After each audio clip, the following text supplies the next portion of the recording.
السلام عليكم. لا تنسوا الاعجاب بالفيديو والاشتراك في القناة.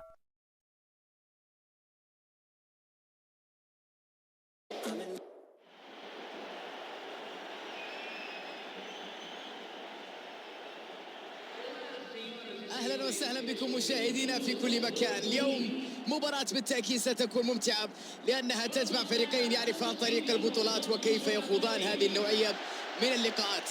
جو كورة يا جماعة، لو كنت مكان اللاعبين سأسجل هاتريك في مباراة اليوم. كل شيء جاهز لمتابعة ممتعة. يا إلهي على هذه الأجواء الجميلة. منتظر كرة قدم ممتعة، ننتظر أداء اللاعبين، أقدام اللاعبين، الأهداف، المتعة، المستوى العالي في مباراة اليوم.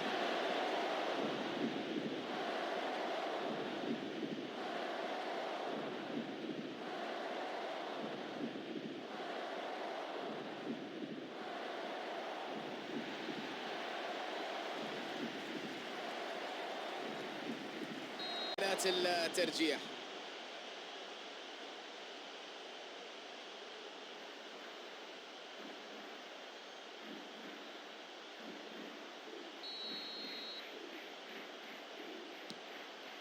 ينقذها الحارس. يا سلام،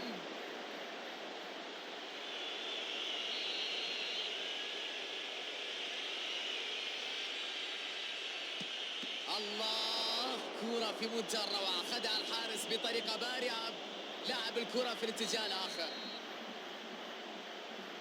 يلعبها مباشرة في منتصف المرمى.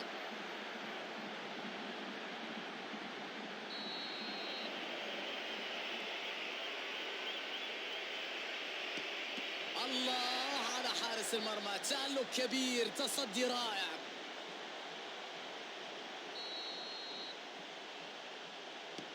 سجلها ببراعة من نقطة الجزاء. وضع الكرة في نقطة الجزاء في انتظار الإذن من الحكم، في انتظار تنفيذ هذه الركلة. هل ينجح في تسجيلها؟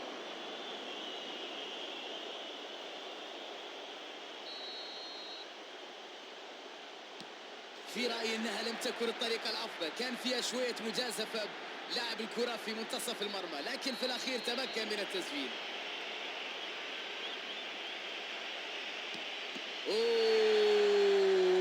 تصدي جميل، تصرف بارع في الوقوف في طريق الكرة.